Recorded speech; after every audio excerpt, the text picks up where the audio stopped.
Welcome to Sinister Journal, your front row seat to the most twisted true crime tales no one dares whisper about.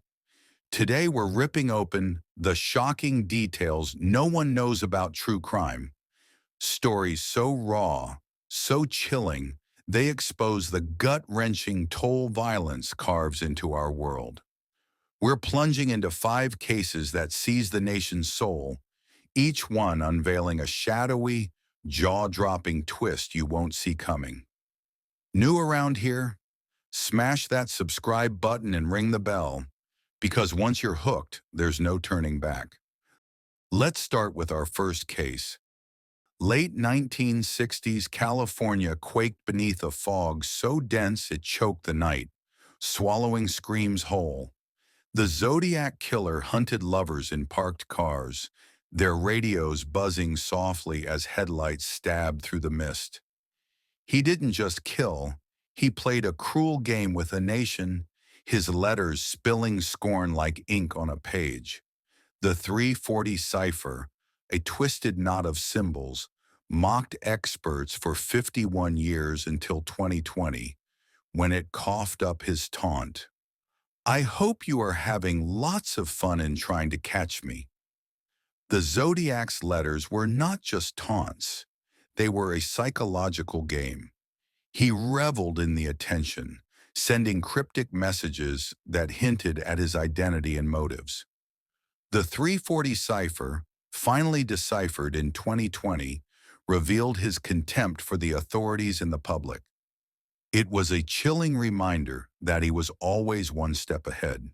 2 ciphers still dangle unsolved, Z13 hinting at his name, or a graveyard secret, teasing us from the shadows. Detectives slumped over desks, the air sour with sweat and dead ends, knowing the truth lurked just out of reach. The investigation was a labyrinth of dead ends and false leads. Detectives pored over evidence, interviewed countless suspects, and followed every tip, but the Zodiac always seemed to slip through their fingers. The frustration was palpable, and the case took a toll on those who worked it. San Francisco streets thrummed with fear. Every shadow loomed large. Every stranger carried a ghost chill. The Zodiac's crimes cast a long shadow over California. People were afraid to go out at night, especially to secluded areas. The sense of safety was shattered, and the community was on edge. The Zodiac became a boogeyman, a figure of fear that haunted the collective consciousness. Families wept for answers that never came, their grief carving a wound time couldn't heal. David Faraday and Betty Lou Jensen were just teenagers, their lives cut short in a senseless act of violence. Darlene Ferran was a young mother, her death leaving a void in her family. Michael Mageau's survival came at a cost. He lived with the trauma of that night for the rest of his life. Their stories are a stark reminder of the human cost of the Zodiac's reign of terror. Online sleuths dig through clues today, chasing a terror that clings like damp air. The Zodiac struck on quiet nights like December 20th, 1968, when David Faraday and Betty Lou Jensen died near Lake Herman Road, bullets tearing through their young lives. July 4th, 1969, brought Darlene Ferran's death and Michael Mageau's survival in Vallejo, his words painting a blurry picture of a flashlight and gunfire. Newspapers ate up the mystery, printing his ciphers for all to see, feeding a panic that gripped tight. People locked doors, checked windows, and whispered about the killer who owned the fog. Was he a loner genius or a phantom of chaos? His crimes birthed a legend, books, films, podcasts, all grasping at a riddle without an end. The Zodiac's crimes have become a cultural touchstone, inspiring countless works of fiction and nonfiction. The mystery of his identity and the unsolved ciphers continue to captivate amateur sleuths and true crime enthusiasts. The Zodiac's legacy is one of fear and fascination, a reminder that some mysteries may never be solved. Will those last secrets spill, or will the mist hold them forever? This was fear's cruel art, eternal and unsolved. The Zodiac melted into mist, but Ted Bundy needed no mask, just nerves and a grin. Evil loves a blind eye. Ted Bundy was a devil cloaked in charm, his smile a deadly snare for the trusting. Born in 1946, his early life was a tangle of deception. Raised by grandparents, told his mother was his sister, and his childhood brewed a quiet rage. By 1974, that rage erupted. He began killing and targeting young women across Washington, Oregon, and Utah. His method was chillingly simple. He'd fake an injury, a sling on his arm, a hobbling limp, luring victims to aid him before striking with brutal speed. His first arrest came in 1975, but confinement couldn't hold him. In June 1977, Bundy faced murder charges in Colorado. During a court recess in Aspen on June 7th, he requested the law library on the courthouse's second floor. Left unguarded, he scanned the room, wood-paneled, musty with old books, and spotted a window. He leaped, crashing onto the icy pavement below. The air bit with winter's chill, snow dusting the pines as he fled into the forest, his breath a fleeting fog. For 6 days he evaded capture, a phantom surviving on stolen food from cabins, his nerve unyielding. Hunger and cold finally betrayed him. On June 13th, police nabbed him shivering in a stolen car, his brief freedom snuffed out. Jail couldn't tame his cunning. By December 30th, 1977, in Glenwood Springs, he'd been plotting anew. His cell, cramped, dim, concrete peeling, was his workshop. For weeks he chipped at the ceiling with scavenged tools, masking the hole with stacked books. That night he wriggled through, dropping into the jailer's vacant apartment below. He walked out unnoticed as guards dozed. Florida beckoned, and by January 1978, he reached Tallahassee. On January 15th, he slipped into the Chi Omega sorority house. The night hummed with youth, pine-scented air, soft giggles from open windows, until Bundy shattered it. Wielding a club, he attacked 4 sleeping women, bludgeoning them in a frenzy. 2, Margaret Bowman and Lisa Levy, died swiftly. 2 survived, their lives scarred forever. Their screams dissolved into the dark as he fled. Weeks later, on February 9th, he abducted and killed 12-year-old Kimberly Leach, his final victim. America staggered, stunned by a system too feeble to cage him.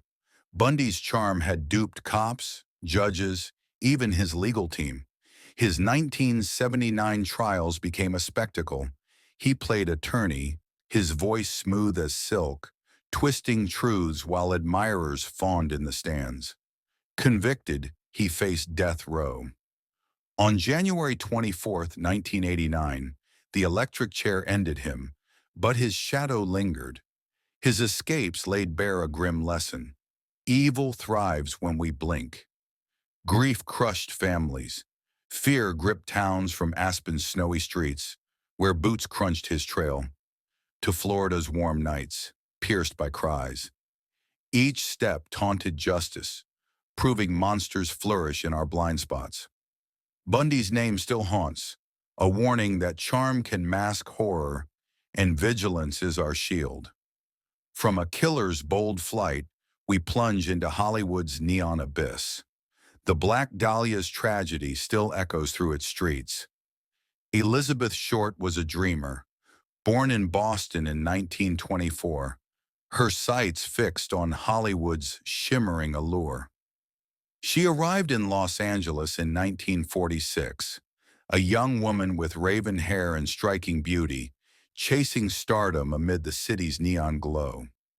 She worked as a waitress, posed for photographers, and drifted through smoky nightclubs and greasy diners, her presence drawing the attention of men with predatory gazes.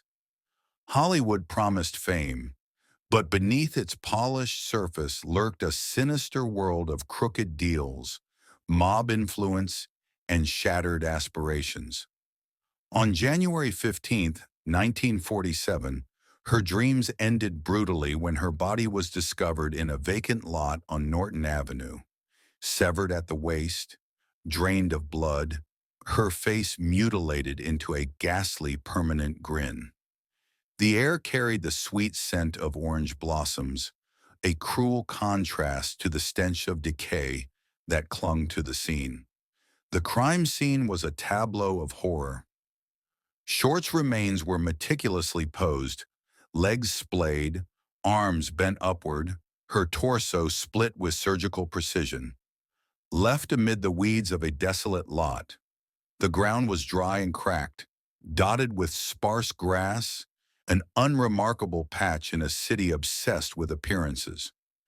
Police arrived to chaos.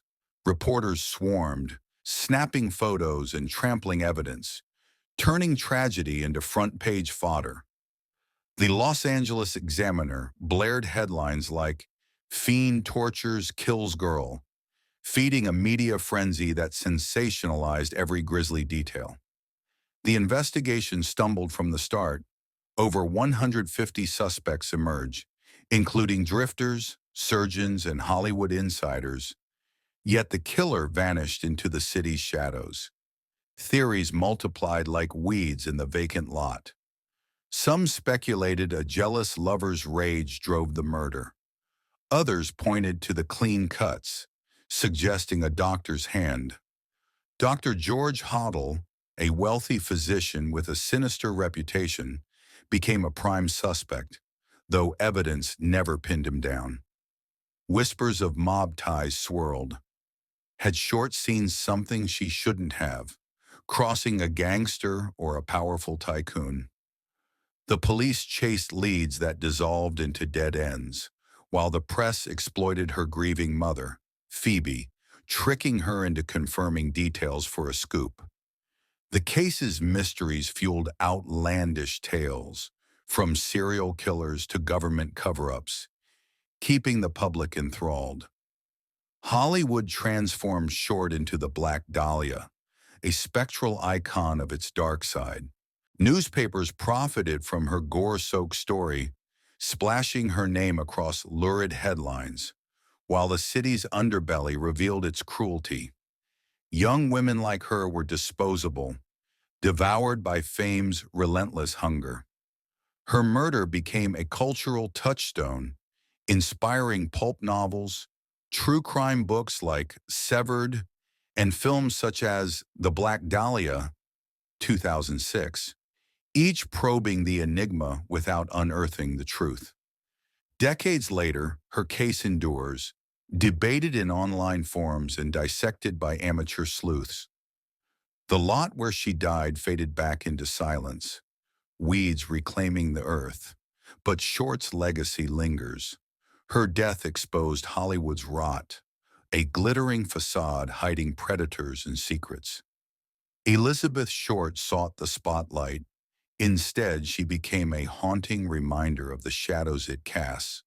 From Tinseltown's grim stage, we trek to a jungle steeped in madness. Jonestown's utopia bled into nightmare, its strings pulled from afar. In 1978, Jim Jones lured over 900 followers into the steamy jungles of Guyana, promising a socialist utopia free from America's corruption. Jonestown was pitched as a haven of equality, but it morphed into a suffocating cage. Passports were torched, dissenters faced brutal punishment, and the oppressive heat mingled with the jungle's relentless buzz to create an inescapable prison. Jones ruled supreme, his voice crackling through loudspeakers, dripping paranoia and control into every corner of the settlement. Yet his influence stretched far beyond the trees. In San Francisco, He had played a kingmaker, rallying his people's temple to secure Mayor George Moscone's election with volunteers and fervor. This strange alliance took on a darker hue when Moscone was assassinated just 9 days after Jonestown's collapse, a coincidence too sharp to ignore. Jones, born in 1931, founded the People's Temple in the 1950s on a platform of racial harmony and communal living. By the 1970s, his charisma had soured into tyranny. Facing allegations of abuse and financial misconduct, he fled to Guyana in 1977 with his flock. There, the settlement's grueling fieldwork and isolation broke spirits, while Jones ran white night drills, chilling rehearsals for mass suicide with cyanide already stockpiled. The end came swiftly on November 18, 1978. Congressman Leo Ryan arrived to investigate reports of coercion, only to be ambushed at Port Kaituma airstrip by Jones's armed loyalists. Ryan and 4 others crumpled under gunfire as they tried to flee. Back at Jonestown, Jones unleashed his final command. Followers drank cyanide-laced punch in a revolutionary suicide. Mothers poisoned their children, over 300 young lives snuffed out, before taking the lethal dose themselves. In total, 909 perished, their bodies left to bloat in the tropical sun as Jones's taped ravings echoed with delusions of defiance. The official tale frames Jonestown as a cult imploding under a madman's grip, but whispers of conspiracy linger. Jones's political ties to Moscone, followed by the mayor's murder at the hands of ex-supervisor Dan White, raise unsettling questions. Was Jones a puppet in a larger scheme, perhaps tied to political enemies or even intelligence agencies? How did he secure vast quantities of cyanide? Why did authorities miss hundreds relocating to Guyana? Evidence is scant, but the timing gnaws at skeptics. Moscone's death, so close to Jonestown's fall, smells of secrets too tangled to unravel. The aftermath was a global gut punch. Survivors staggered back to civilization, many having lost entire families, their lives forever scarred. Families of the dead mourned over 270 children among the 909 gone, grappling with grief and unanswered questions. Jonestown decayed into a ghost town, vines swallowing the site, a haunting testament to faith twisted into horror. The massacre jolted lawmakers to tighten rules on cults and travel, but its legacy endures as a festering wound. Was Jones a lone lunatic, or did unseen hands pull strings? The jungle holds its silence, leaving a tale of utopia drowned in blood, lies, and whispers of something darker. From Faith's fatal price, we face a killer who thrived unnoticed. Gary Ridgway ruled Seattle's gloom, his calm a mask for carnage. Gary Ridgway was a ghost among men, a truck painter with a soft voice and unassuming presence, cloaking a savage darkness within. Born in 1949 in Salt Lake City, his early years were shadowed by a domineering mother whose relentless control fueled a silent fury he carried into adulthood. From 1982 to 1998, this rage erupted along Seattle's fringes, where he hunted the forgotten, runaways and sex workers, women discarded by society. He confessed to at least 49 murders, though he hinted at as many as 71, luring his victims with a facade of kindness before strangling them. Their bodies were abandoned in the Pacific Northwest's drenched wilderness, swallowed by soggy forests or the Green River's murky currents. Rain fell in endless sheets, erasing his footprints, while pine needle carpeted the ground, silencing their final cries. The Seattle of the 1980s was a city draped in gray, its misty streets and towering evergreens framing a grim tableau.